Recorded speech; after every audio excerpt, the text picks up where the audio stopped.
The Rebel Capitalist Show. I'd love to go back to the price discovery or the price signals and why that's so important. And when we were in New Orleans, you gave a speech and you told a story that I think illustrates beautifully why prices are so important, and also not just prices, but maybe the unintended consequences. George, are you referring to 10-cent beer night at Cleveland's Municipal Stadium? Yes, I am. I think that's it. Okay, so I think the year is like 1974, and the Indians now called the Guardians, but the Indians didn't anything for 20 years since 1954, and the front office knew that it had to do something to get people into the park besides a good starting pitcher. So let us sell beers at the heavily discounted price of 10 cents, they decided. Right. So this is announced, and 25,000 self-selected individuals push their way through the turnstiles of this old cavernous ball yard.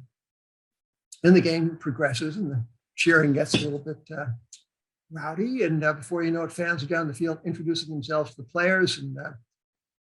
And the score is 9-0. That's a forfeit, George. Cleveland lost the game with a tying run on third base at the bottom of the ninth. And wouldn't you know it? So it turns, and so there was a full moon, but that wasn't the problem. That wasn't the reason for the emergency room visits, the streakers, or the arrests. The problem was the mispricing of a substance even more potent than credit. So I've come to see it. Somebody said, you have to look at 10-cent beer night. I thought, this is the perfect metaphor, an analogy for what we have been living through. Yeah, exactly. Astounding things going on in the marketplace, and the most improbable companies coming public, electric truck, this, and NFT, that. It's going to be okay. I mean, but the general, so Paul Volcker in the mid-1970s started talking about the indiscipline of finance. Gold definition of the dollar ended in 1971 famously. And during that inflation, there came to be a visible lack of discipline. And I've certainly seen this, perhaps you have as well, in the past 10 or dozen years. All sorts of stuff is happening that wouldn't happen, I think, as you say, with a 5% funds rate. It would be less amusing if we had a 5% funds rate. It'd be less good copy, as we say in journalism, but it might have been better for the country. Yeah, absolutely. I want to go back to just kind of the Fed having their hand on the scale, if that's the right way to say it, or the Fed really being active in, let's say, money markets. I know there's a lot of information that we can get from the yield curve, and especially when it starts to flatten and when it inverts. There's an extremely high probability that we go into a recession. But if the Fed is involved in the bond market, the Treasury market, to the degree to which they are, how much weight should we give the flattening of the yield curve now? I guess that's my best question. Yeah, good question. Well, let's define terms. So what is a yield curve? It's simply the spectrum of interest rates over time. So it stretches from zero, which is like this instant, to 30 years. And typically bonds maturing later, longer dated securities have a higher yield because of the typical human preference for something available now rather than having to wait. So the impatience of the ordinary human being accounts for the conventional shape of the yield curve, meaning again that a 30-year bond yields more than a 30-day Treasury bill. That's the way typically it works. So enter the Fed. So the Fed now has control, typically pretty good control over the very, very short term. There's less control over the 2 to 5 year period. There's influence there, but not direct control. It has a rhetorical control. It tells you what to think. It primes the market by setting expectations. And so there's a little bit of a psychological game going on of longer days, but it has very little direct control over 30 years. Okay, except for setting expectations of its own policy. What is happening now is that the difference between 2-year yields and 10-year yields has become very narrow. Now, that's not strictly the definition of a yield curve as I take it as an inflation signaling, a recession signaling, or a boom signaling phenomenon.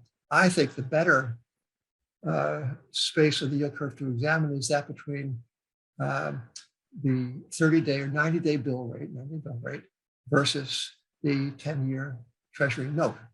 So the 10-year Treasury note is now not quite 2%. The 90-day bill rate is much less. So the yield curve is not close to being flat there, but it is close to being flat 2 years to 10 years. And some people look at 2 years to 10 years.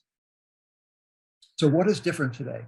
Well, one thing is that the flattening from 2 to 10 is taking place before the Fed even starts its projected cycle of raising interest rates. Never before seen. This is a very new thing. I didn't know that. So, what is a little bit different also about today is that there's a lot of leverage or debt in corporate America. Families are better financed than they were in 2006 and 7. But corporations and the government itself, leave the government itself aside for a second, but there's a lot of debt in the corporate world, a lot of private equity transactions that have entailed a whole lot of leverage, leverage being a Wall Street term for encumbrance or debt. So the question is, as we look at interest rates now beginning to rise and the yield curve beginning to flatten by some measures,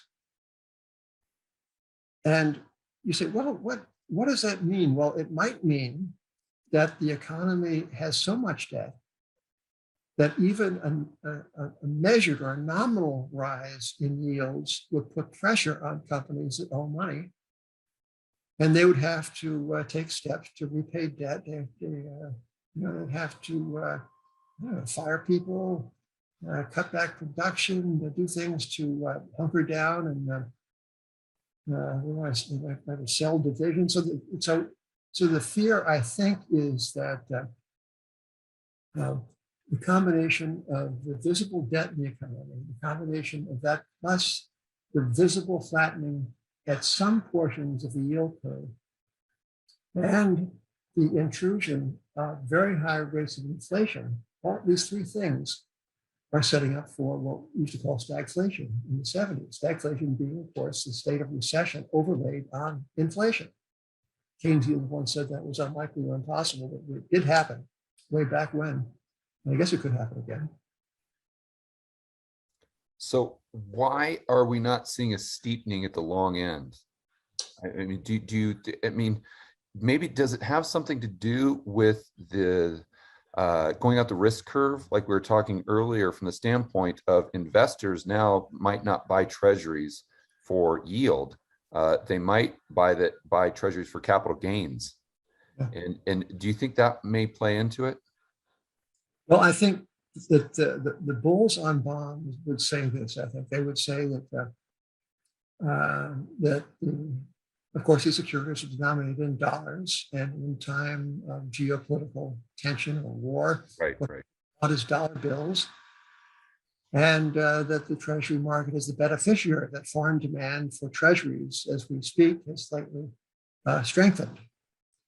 And they would say further that observe over the past dozen or more years that when the Fed moved to raise its funds rate, this little tiny overnight interest rate, that the longer dated portion of the Treasury market did not go up in yield, but rather stayed where it was or even rallied because people thought, well, the economy really can't handle higher interest rates for the reasons that I've been trying to explain. And I think there's another thing, which is pure muscle memory. Interest rates have been falling since 1981. Right, right. So that's 41 years. And you have to be even older than I am, George. If that's conceivable. A successful Wall Street career is like 25 years. If you're any good at all, you're playing golf in Boca Raton at the end of 20 years. So you could have 1.5 Wall Street careers and never have seen a bond bear market. Right. Right. So people, and I can tell you because I was around in the last time we had a bond bear market, that when that came to an end in 1981, people were scoffing at it through the 1980s. Interest rates can't go down. Right. And the most intriguing portion of that particular phase of our history that I can recall is something that happened in 1984. And this is a little bit instructive on the question of muscle memory. So I'm talking now about the 30-year Treasury, and that yield peaked out in the fall of 1981 at 15%, if you can imagine, 15% on 30-year Treasury bonds. So that was about the time that Reagan had broke the air traffic controllers union, commodity prices broke. And it seemed as if this long cycle of inflation, thanks in part to Paul Volcker's very brutal monetary policy, was in the rear view mirror. But just go forward 3 years, 1984, and money growth was kind of percolating, and Milton Friedman and Henry Kaufman were saying, and these are two great thought leaders at the time, were saying, well, this interest rates going right back up again, and they're going to go higher than they did before because of like money growth. And in the spring of 1984, interest rates got to, again, in the 30-year bond, got to 14%. So that's how tenacious was the psychological hold on people that the interest rates are meant to go up. Right. It was almost, that can't go down, right? And we know that. They have been going up since 1946. Well, that was only 35 years of a bond bear market. We've had a bond bull market for now, call it 42 years. Historians might now date it like 3 years ago when yields got to below 1%, but interest rates at least have been going down or sideways for 41 years, and people are kind of a mindset they are meant to continue to go down or sideways.